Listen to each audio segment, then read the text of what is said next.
High guys welcome to হিৰকমন channel. মই আজি গাঁৱতে আছিলোঁ, এনেই আছিলোঁ, ভাবিছিলোঁ ভিডিঅ' এটা বনাই দিওঁ। মানে মন্দিৰ এটা মই জন্ম নোহোৱাৰ পৰাই মন্দিৰটো আছে বুলি শুনিছোঁ। শিৱ মন্দিৰ বহুত পুৰণি মন্দিৰ হয়, মই জন্ম নোহোৱাৰ পৰা আছে বোলে। মন্দিৰটো চাব গাইজ, মই দেখি দিওঁ। এয়া মন্দিৰ, এইটো শিৱ মন্দিৰ। শিৱ মন্দিৰ হয়। মই এতিয়া ভিতৰত যাব নোৱাৰোঁ, কাৰণ যেতিয়াই ভিতৰত সোমাব নোৱাৰি ন গাইজ।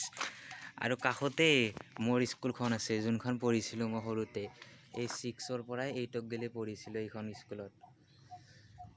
6ৰ পৰা 8ক গেলি পঢ়িছিলোঁ গাইজ। মই এইটোৱে দেখুৱাব খুজিছিলোঁ, এনেই আছিলোঁ, ভিডিঅ' এটা বনাই দিলোঁ। ভাবিলোঁ দেখি দিওঁ আপোনালোককো।